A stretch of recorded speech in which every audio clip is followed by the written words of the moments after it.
Hello,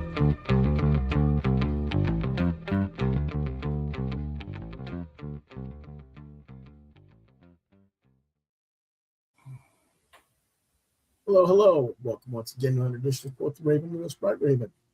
It is December 18th, 2025. I'm your host, Lewis Bright Raven, 33-year veteran, comic, science fiction, fantasy, horror, and role-playing games. Joining me this lovely festive evening is co-host John Norris. Hello, folks. Hope everybody's doing well. Yeah, we're running a little late. For those who don't keep up with me on social media, my cat was in the hospital, vet hospital this week. Had some health issues that had to be taken care of, and he's home, but we're waiting to see what happens next, more or less. He is terminal with kidney disease, but the problem that was this particular situation, while related, didn't actually involve his kidneys. So hopefully we still got him around for a little more, but it wasn't cheap. No, I bet it wasn't. So yeah, it's been kind of a crazy week that way. But anyway, our sponsor tonight is Scratch and Spoon Music, Comics, Movies, and Games special store. And their holiday hours, Christmas Eve, are 10 a.m. to 2 p.m. Closed Christmas Day, New Year's Eve, 10 a.m. to 5 p.m. and New Year's Day will be closed. But this coming Saturday from 12 to 3, I will be there as a guest artist. And we'll also have Lynn Powell cosplaying as Elvis Stitch. And we have Elvira cosplayer from Creepy Customs as well. So be sure to stop by if you are in the Columbia or West Columbia, South Carolina area, and come get some cool art and prints from me, or come get some photos taken with our cosplayers and get some awesome stuff at 50% off sale price throughout the store. Mm-hmm. Yeah. I know who I'm getting my picture taken with. Mm-hmm.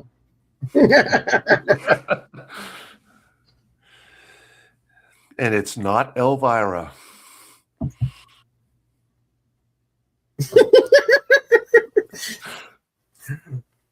We'll see about that.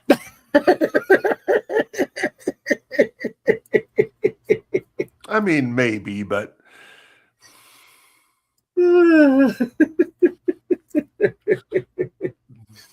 anyway. You mean your heart's not on fire? Oh, well. Anyway, it's review night, so let's go ahead and get started. We've got quite a bit to talk about. Let's start with Altiplano, a Peruvian cyberpunk saga trade paperback from publisher, I think it's pronounced Tacu Tinta Press. Creator Gustavo Vargas, English story translation by Fraser Campbell, color flattered by Laura Dragon. Color flatting, I should say. Dragon. English proofreading, Tom Woolnow. Genre science fiction, crime, action, adventure. Release date November 2025. Mature readers. What it's about. Lila hides deep in the Peruvian jungle protected by her cyborg creatures. Big corporation is looking for a person from her past. Her explosive girlfriend, the mad gangbanger, mafia lords, robots, and cyborg assassins will push Lila to her limits while she traces the steps back to her old friend. Hold on a second. There we go. Originally produced in 2022 in Vargas's native Peru, this is the first time the book's story's been released in English. It features Peruvian culture, meeting high and low technology in a dystopian world with pre-Incan influences and post-colonial themes. What did I think of this book? Well, I think Vargas's art is outstanding. Story's engaging. However, many of the characters are annoying. They're well crafted. They're well written. they just have acerbic or grating personalities, and they kind of get on your nerves a little bit as you read the story. But the personalities do fit the theme and who and what they're supposed to be in the infrastructure of the story. So it's really not a complaint. It's just an observation on my part. Definitely a mature reader's book. There's nudity in language, etc. But if you're not adverse to such things and you are into the cyberpunk genre, this is certainly a book worthy of a look. Give it 4 out of 5 stars. And let's take a look at some of the artwork.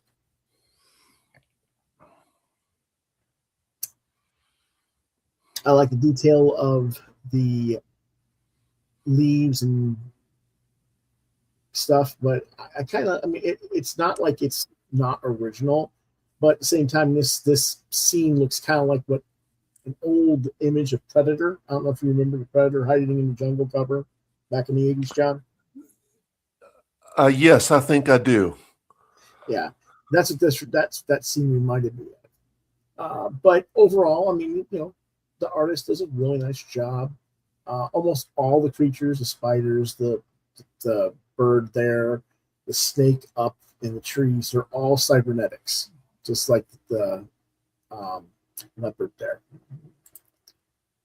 And the leopard comes out and circles around this person, and then basically scares the bejesus out of them, and then starts licking them like a dog.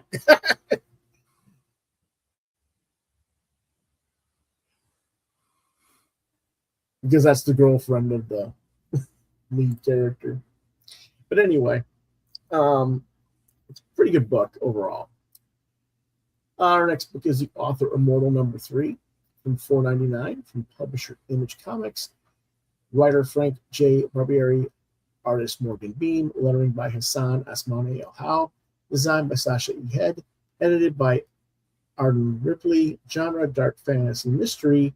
Release date December 17th, 2025, rating Teen Plus. What it's about. Our lead character, Hector, finds himself trapped in a dangerous realm of ink and magic, forced to confront the sins of the past and the future. Al tries to escape from sinister new adversaries, and Sheila, his daughter, has teeth. That's Hector's daughter. Okay. Yeah. Yeah. What did I think? Basically, this is a data dump issue. Lots of historical background again to explain what's been going on in the overall series. Morgan Beam does a good job of keeping the reader visually engaged, but a lot of this storyline could have been told last issue if they just paced it better. Again, that's a pacing issue on the writer's part, but all in all, the story is still holding my interest, which is more than I can say for the Unwritten, which I canceled by issue #4 back in 2009 to 2013. The problem is, if this issue, next issue #4, doesn't start picking up the pace of the story real quick, I may end up dropping it as well. I'm going to give it a 3 out of 5. I've been giving it a 2.5 to 3, 3.5 for the first 3 issues, but it's got to get moving, folks. I mean, again, it's not a bad story. It just needs, there's some artwork in here. Well, and we've kind of seen this art style a lot lately, similar type stuff going on. Can't show that. Got to be careful with what they show, because there is a little bit of boobage.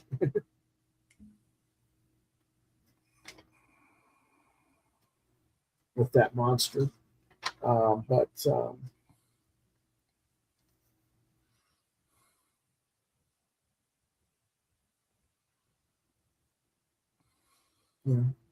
Again, nice watercoloring work. Overall, good art. I just wish the story would get somewhere. Okay. What do you think, John? The artwork looked pretty nice. I mean, it's called The Author Immortal, so surely the author can move the story along, right? Yeah. Or he's just taking his sweetest time because he's immortal. Well, yeah, that's true. Anyway, Our next book is Hector PLASM, Hunt the Bigfoot number 3 of 3. Publisher Image Comics, $3.99. Writer Benito Sereno. Artist Derek Hunter. Colors by Spencer Holt. Covers by Derek Hunter, Erica Henderson, Nate Bellegarde, and Tom Fowler. Genre, supernatural adventure. Released December 17th, 2025. What it's about. Hector and Sheriff Arthur learn the startling secret of Monkey Ridge's most famous mystery while the Squatch expert Lip Dyson fights for their life.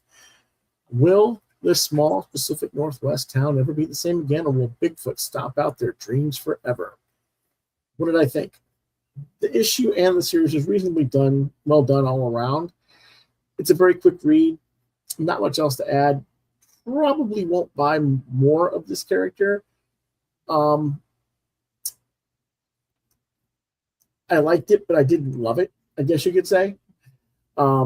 It's not a bad miniseries, and I wouldn't not recommend reading it. But it's just middle of the road, and I give it a 3 out of 5. We'll take a quick look at some of this art. A little bit of blood and guts here, but we've got Hector fighting the Bigfoot with the swords, and the Bigfoot got mad at the other guy yelling at him, so the Bigfoot cut him in half. But, it is what it is.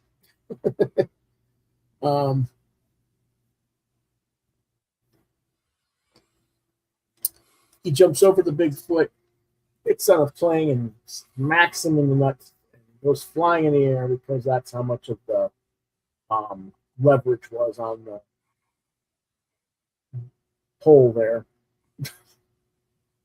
And then he comes back down the ground and lands on the guy's sword. So, yeah. I know I just spoiled the whole fight for you. It's the rest of the story is what's actually interesting. So, it's middle of the road. Okay, let's go ahead and see what we got next. We have the new Space Age, number 1, from $4.99 from Mad Cave Studios. Writer Kenny Porter, artist Mike Becker, colorist Kevin Bateau, drawing by Betty Bodoin, edited by James B. Emmett. Genre, science fiction. Released December 17th, 2025. Well, it's about disgraced astronaut Mark Mitchell has only ever had one true mission: to find his little brother Joey, who was abducted by aliens from a crop circle when they were little. When Mark's hotshot piloting gets him grounded and the last of the public space program defunded, Mark loses his only means of finding Joey out in space. Until Mark's homemade scanning rig discovers the shocking truth about those crop circles. They're actually instructions for space travel. Mark will need to uncover the secrets and hidden messages that have been left behind on Earth for years and reverse engineer the magic that can finally help him find Joey. What did I think of this? Well, it's a very nice first issue. The lead is likable in Mark Mitchell. He's got a tragedy he's trying to resolve and finding his little brother Joey. And there's a sense of The Last Starfighter and Contact, if you're familiar with those films, or in case of Contact. Yes. Thrown in for good measure. I do need to reread it because I had to go through this really quickly, given what was going on recently with the kitty. But the first reading was moderately enjoyable, and I'm going to give it a 4 out of 5. And I don't think it's going to go down. It might go up if I second read. We'll see. But let's take a quick look at some of the artwork on that as well. Again, here's this nice cover. It kind of looks like he has cybernetics on his outfit there. Yeah.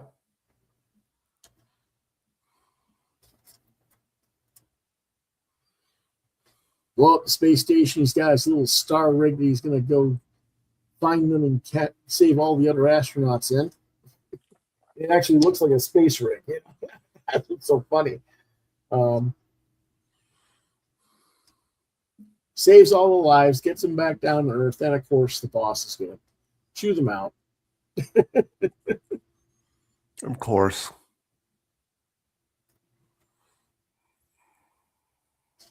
I love this. I covered that. I love it. Air quotes. He's doing the sign. He's got the actual quotes around it. I thought that was a really cool thing there. And of course, you know, Pilot just pops him. Mark just pops the guy. Just, yeah, okay, you want to bitch me? I'm done. I don't care. I'm leaving.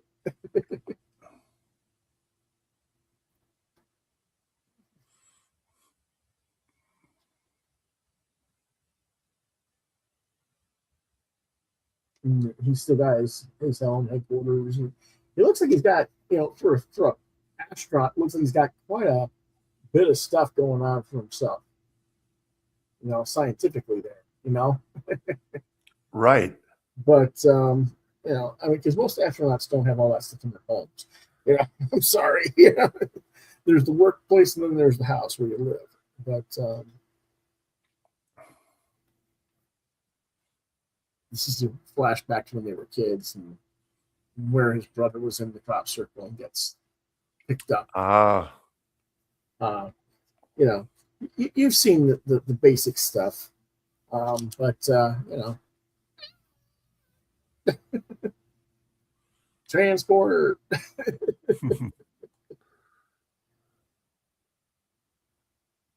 And he builds his own. And of course, what does he use for a subject?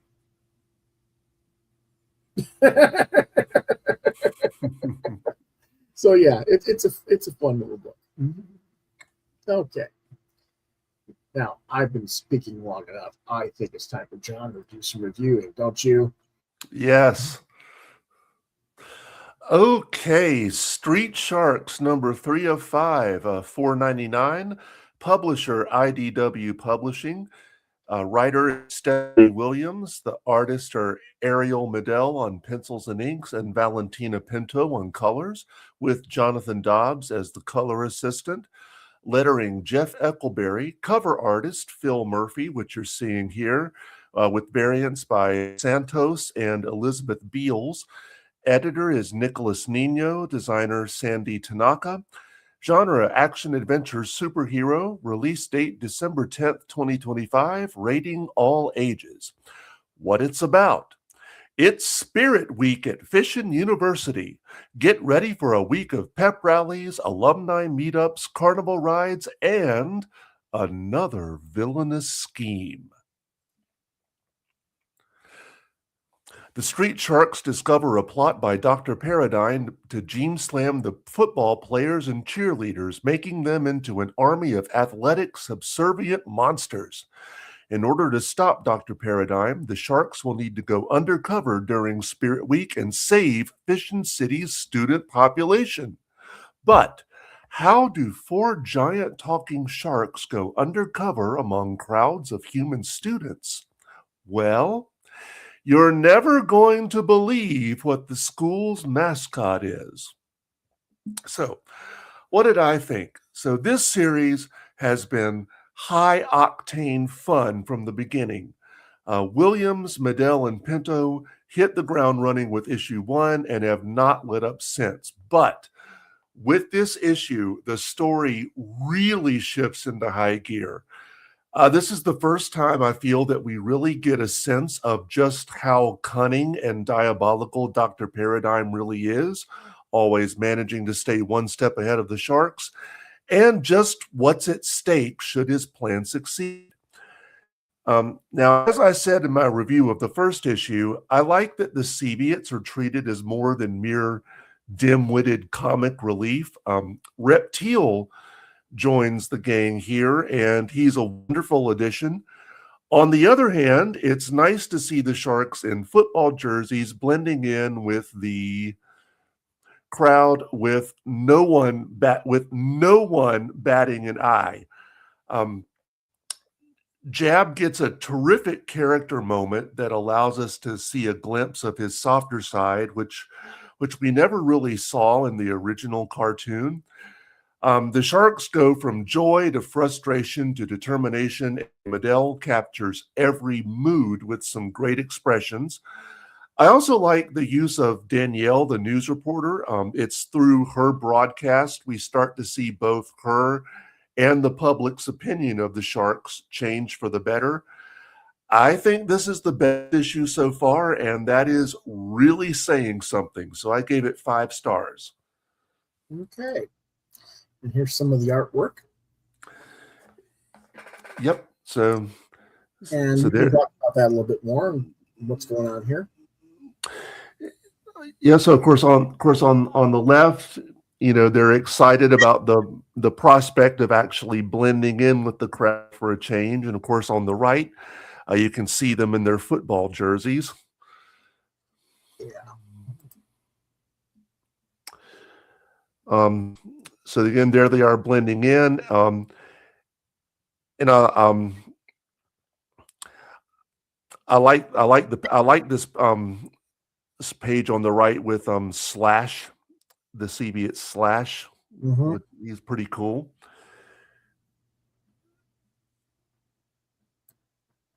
Okay. Here's your next book. All right. TMNT Saturday Morning Adventures number 31, $3.99. Publisher IDW Publishing, writer Eric Burnham, artist Sarah Meyer, colorist Luis Antonio Delgado, lettering Ed Dukeshire, cover artist is Sarah Meyer, which you're seeing here. And I'll talk about the covers in a minute. Variant covers by Valerio Chiola, Francine Delgado, and Kevin Eastman and Fariza Kamaputra. Editor is Thea Chuk. Genre is superhero, action, adventure, comedy. Release date December 10th, 2025. Rating is all ages. What it's about. Seymour Guts has become the mutagen man again, and he's randomly mutating New Yorkers all over the city. In fact, he's even mutated Michelangelo. Did you know you could further mutate a mutant? The Teenage Mutant Ninja Turtles sure didn't. The Turtles need to get Seymour back to TCRI to formulate a cure, but first they need to rescue him from the Shredder, who has captured him with a desire for the mutagen man to create an army of mutants. What I thought? Well, picking up where the last issue left off, we have the Turtles with mutated Michelangelo trying to save Mutagen Man from the clutches of Shredder, Manmoth, and Aka. And we even get a stop in at Channel 6. Now, I usually give these issues 4 stars, but I'm going to give this one 5 stars because I feel that everyone is really firing on all cylinders. Burnham provides a great punny moment between Shredder and Mutagen Man involving semantics. And he gives Manmoth and Aka some wonderful moments as they try to navigate New York City while suddenly finding themselves possibly having second thoughts about their positions as villains. Meyer and Delgado once again knock it out of the park, particularly with regards to the mutated Michelangelo and Shredder. The airborne fight between them is nicely staged, and Delgado's colors really bring things to life. Now, regarding the covers, while I like Meyers' cover, I really appreciate the fact that both Chiola and Delgado really allowed space for the title in their covers, and better still, Delgado goes the extra mile and provides both a front and a back cover with the same image of the Turtles in both a daytime and a nighttime setting. And what you're seeing right here is the nighttime setting. And I can't remember the last time and there's the daytime setting. So I thought that was very cool. I can't remember the last time I saw something like that, and I thought it was very cool, and I think this is a fantastic issue. So 5 stars. Okay. I didn't get to read this, but I like the Eastman cover. The pages that you sent to me that we are going to watch a little bit or look at a little bit are solid. I think some of the puns are a little eye-roll inducing, but that's been typical of Burnham's writing style, so either it's your thing or it isn't. I'm not going to grade it. I just wanted to share that Eastman cover because I really dig the Eastman cover that you see here. And here's some of the art for the interior. Okay, so on the left, of course, we've got the mutated Michelangelo, which I think is very cool. And on the right, this is the semantics pun I was talking about. The prisoner doesn't get to engage in semantics. And it's like, dude, I've been captured by aliens and a ninja. I'm already engaged in semantics, and that made me laugh. Like, one more pun like that, and I'll throw you overboard. It's like I love that. That was definitely my thing. Mm-hmm. And of course, now Shredder is turned into this vulture mutant. And he's fighting Mikey. Yes, and I think that's a very well staged fight. And then, you know, to go back to the semantics pun, Mikey's like, maybe you should look in the mirror because I'm not the only mutant on the block right now. No, wait, I'm not falling for that twice in one day. I'm like, okay, whatever, right? But yeah, I said I didn't get to read this in full. I probably wouldn't give it a 5, but I'd probably give it a 4. But you know, yeah. Again, we have more of the fight between Shredder and Mikey, and of course on the right is Mammoth and Aka, and they just have some nice moments in this issue. Yeah, I kind of wish Mammoth didn't have the tusks on him like that, in a way. But you know, he looks like it's like I'm Mammoth, the professional wrestler. Yeah. Yeah. Those tusks don't work for me, brother. Anyway. Next book is Venom. And Venom, Black, White, and Blood, #4. Publisher Marvel. Writers Al Ewing for the story Black, White, and Blood, Rich Doak for Stuck on You, and Chris Bachalo for Shiny. Arthur Kazama, Robert Gill, Chris Bachalo, and Jamie Mendoza on pencils and inks, and Rochelle Rosenberg, Andreas Mossa, and Chris Bachalo on colors, lettering Clayton Cowles. Cover artist is Philip Tan, which you're seeing here, with variants by Juan Ferreira, Gerardo Sandoval, and Eric Arciniega. Editor is Mark Basso, with Drew Baumgardner as the assistant editor, designer Carlos Lau. Genre, action, adventure, superhero. Release date November 26, 2025. Rating, parental advisory. So not for the kiddies. It's just, why can't they just say mature readers? I don't know. Anyway. What it's about: suspense, horror, and celebrations. 3 untold tales from across Venom history. Al Ewing and Kazama take us on a suspenseful thrill ride as someone tries to murder Lee Price. Can the Venom symbiote stop the assassination, or is he a dead man walking? Rich Doak and Robert Gill detail Matt Gargan's attempt to steal the symbiote back from Eddie Brock with dire results. And Chris Bachalo rings in the holiday season with Christmas in New York as only Venom could experience it. So what I thought, this final issue, like the miniseries as a whole, is a mixed bag. The first 2 stories in this issue feature a different host. First up is Lee Price in Black, White, and Blood.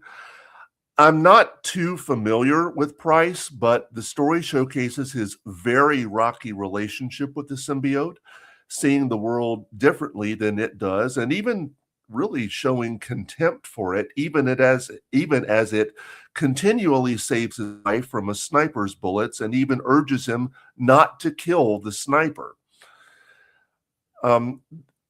This version of Venom isn't my favorite design, but Zama does a nice job of making him look imposing, and the artwork is well done. The second story, Stuck on You, is easily my favorite of the three. Matt Gargan wants to take the symbiote back from Eddie Brock, only to have the symbiote remind him of crunching bones, piercing fangs, and the taste of human flesh. In other words, be careful what you wish for. Doug presents the story in a simple, straightforward way, and Gil does a nice job depicting Brock, Gargan, and both versions of Venom. As for Shiny, the story is simple. Venom sees a shiny Christmas tree star in New York, which triggers a happy memory for Eddie. Then the Black Cat steals the star, and Venom wants to get it back. It's a cute enough story, and I like that seeing a Christmas tree star reminds Eddie of a happy memory. But Bachelot's art really drags this one down. Now, I haven't seen his work in a while, but this story reminded me that I am not a fan of his style. Some of his pages just look completely messy and confusing to me. And then this has the Sandoval cover, which I'm not feeling that one. What about you?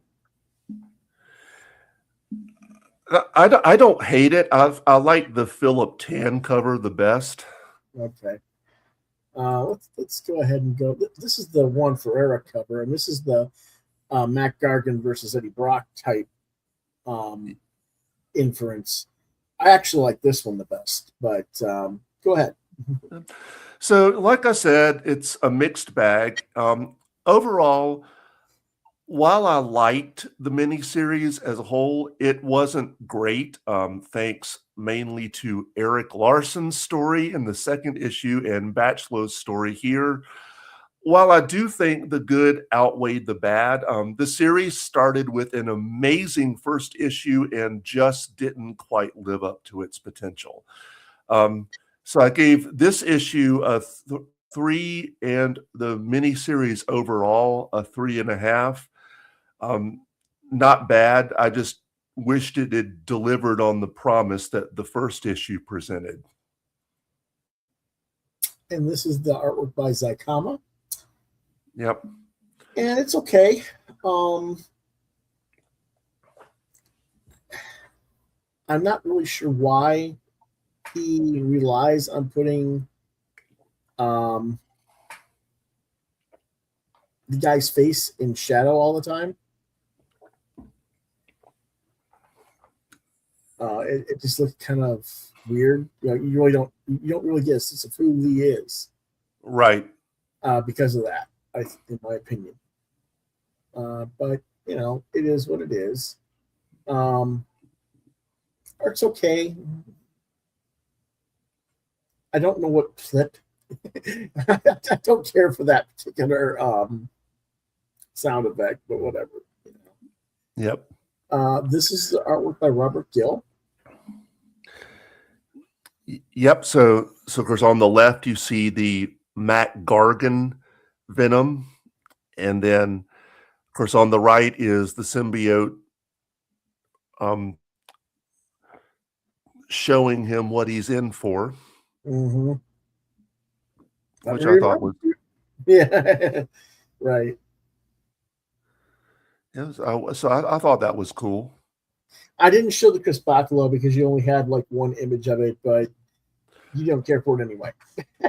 Yeah, I've got the issue right here. If you want me to show something. Well, if you want to show it, you can. Let me go ahead and. So this is what I was talking about. Like it's like Venom and Black Cat and like some cats, and just the whole thing looks like an absolute mess to me. Yeah, I can see what you're talking about. It probably wouldn't be as much of a mess if this was a normal colored, but because the characters are in the styles that they are, I mean, they're both all black costumes against. Yeah, it's difficult to make that work, and I can see where you're saying it didn't really succeed. Yeah, and then I'll give you a shot of.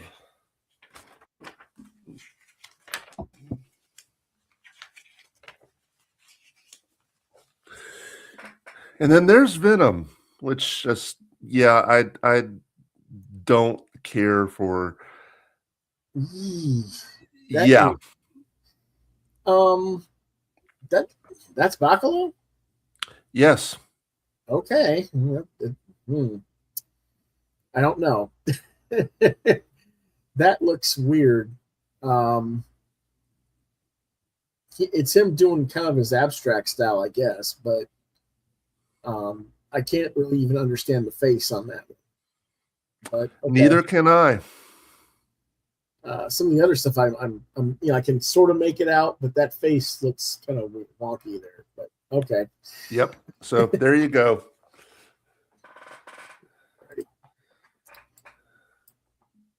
So there you go, like you say. And so our last book of the night is Yuletide, number 3 of 3 for $6.99. Publisher Oni Press, writer George Northy, artist Rochelle Argano, color by Michelle Madsen, lettering by Richard Starkings, comic crafts Tyler Smith, cover by Ito. There are some other covers, but this is the main one. Editor Matt Dreyer and Jung Hoo Lee. Genre Fantasy, released December 17th, 2025. Well, it's about. For hundreds of years, the Yule witch Perkta has been imprisoned in a sacred relic, but now 3 teenagers have accidentally released her into an idyllic Pennsylvania town on the cusp of Christmas. And she is not alone, accompanied by a menagerie of holiday hoarders like the Yule Cat and Mary Lude. Perkta has ravaged her way through town with 2 simple goals: power and revenge. As Perkta Yuletide's beasts wreak havoc on the good citizens of the town, a handful of the town's smartest and most misunderstood youth, armed with the secrets of the past by one of the warrior elves of old, are the town's only hope for saving Christmas and the world. Well, I've talked about this from the previous 2 issues. Ito really draws your attention with that gorgeous cover. And the story and the concept are very interesting and engaging, but the interior art, while reasonably executed, it just doesn't fit the tone that the cover gives, in my opinion. But with that said, I'm glad that the book exists. I hope that when it gets collected into a trade, it becomes a successful perennial holiday graphic novel for purchase. I'm going to give it a 3.5 for both the issue and the overall series. And let's go ahead and take a look at the book. Again, just a really nice, wonderful painted cover by Ito. But then you open the book, and it's kind of like a normal YA right teen art book, and those don't really go inside with each other. That doesn't mean that the story or the art is bad, mind you, because it isn't. It just changes. It just doesn't meet the expectation that the cover gives you. Right. And again, like I said, mind the story. She's getting her relics back together to get her power in place so that people can get what they need. And they finds out things aren't what they were seeing. The one kid's mother that she wasn't there, and she goes, "Oh, well, yes, I can feed on your essence, but I'd rather feed on your mom." So I'm going to do that first, and that kind of freaks him out. That's when the tide turns in the story, so shall we say? Okay, we're going to fight, and that's when the Yule Cat and everybody else starts fighting her as well. That's a pretty cool cat design. So, and this is, interesting because part of the reason I wanted to read this book was because it did play into the classic Slavic mythologies, the horror side of Christmas, which Chris and I talked about. Chris Hall, our co-host, talked about last night because he was talking about the horror side of the books. We had all the folklore in one book that he was recommending people to get and read. So there's that. That was the main reason I wanted to see this. And getting covers like this, that's what I was hoping for. And so, I don't want to knock Argano's work because she did the assignment. She did it well for what she was asked to do. It just, when you set up one thing and then deliver something else, so to speak, I blame the editors. I wouldn't have put Ito on the covers. I would have put her as the regular and Ito as a variant, and not made Ito the regular cover artist throughout the series. Because when you put something like that on the cover, you want the whole book to look like that. So that was my main issue there on that. But other than that, it's okay. All right. That is all of our reviews for the week. Tomorrow, it'll be Friday's movie night. We're not really doing a movie. Chris will be back with us tomorrow, and Chris and I are going to discuss some of our favorite holiday films. John has other obligations, so he won't be able to join us. Again, Saturday, this weekend, I will be at Scratch and Spin Records and Collectibles in West Columbia with our sponsor. And then I'll be there. I'll be there too as a customer. Yep. Yep. So if you live in the area and you want to talk to John, you see him, you can always stop and chit chat about comics or music or other topics. Anyway, next week, no Monday manga. We might do a Tuesday night crowdfunding thing right before. I don't know yet. I have to kind of look and see what's available. But next Wednesday, because Thursday is Christmas, we're obviously not going to be here for Christmas. John's not going to be available, I assume, for Christmas Eve either. Nope. Because I figured he had something to do with family. I don't know what Chris's status is yet. I'll find out tomorrow. But next Wednesday, whether it's Chris or run by myself solo, we're going to review Anticucho Trujillo by Alberto Vargas.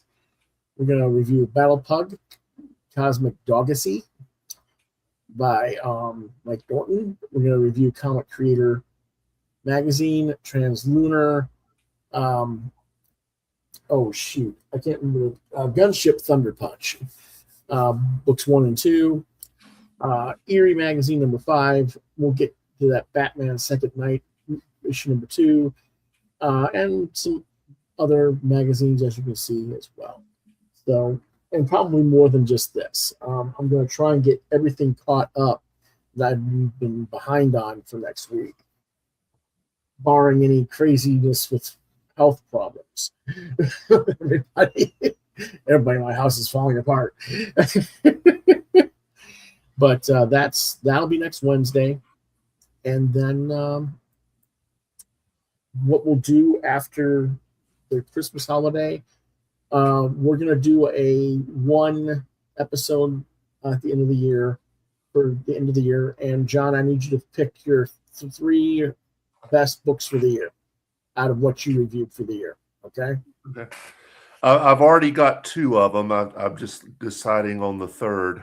Okay. And then Chris will be doing the same, and I'll be doing that. And that'll be our show. And that'll probably be on the 30th, which is either a Tuesday or something like that. I don't know. We'll figure out the date and see what we can do for scheduling on everybody's part. Okay? So we'll see you guys tomorrow night with the movie night. But in the meantime, if my computer will work, it's going to work. Oh, there is one more thing before I go. Yesterday, our last night's show, I reviewed this Amulet, the 9-book collection by Kazu Kibushi. Do you think this is something your niece would be into, John? It's about a girl whose mom was kidnapped and taken to another dimension, and she finds out that she's essential to that dimension's survival. She's going to try and save her mom.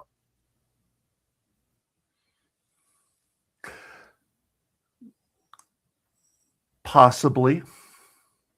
Okay. Well, we'll talk about more of that later. Because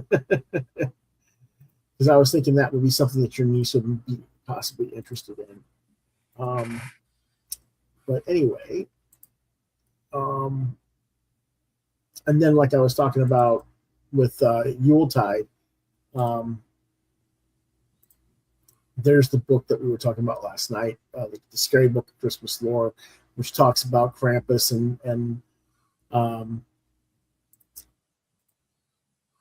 the Mario Lude and Frau Perkta, which of course was the main villain in Yuletide, the comic there. So, that's what we were referring to yesterday. All right. And so anyway, if you have questions, I'm waiting for my computer to work right. It's not doing it. Oh, there we go. If you have questions, comments, reach out to me on social media, Facebook, Lewis.BrightRaven, at the Twitter Monkey Monster site there, Muskrat channel at Lewis BrightRaven 2. You can see more of my artwork at deviantart.com/BrightRaven. You've been watching Quoth the Raven, Lewis BrightRaven exclusively on YouTube. Email QuothRaven lbr72@gmail.com. If I don't get back to you, try lewisbrightraven@yahoo.com. And if you want to reach out to John, it's grayfigaro@hotmail.com. Mm-hmm.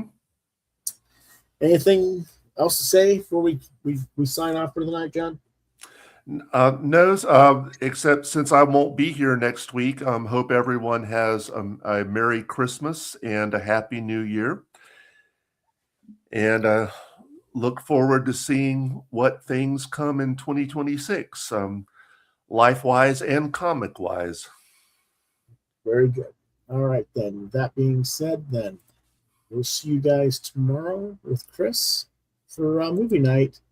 In the meantime, have a good night. See you next time. Quoth the Raven. Nevermore.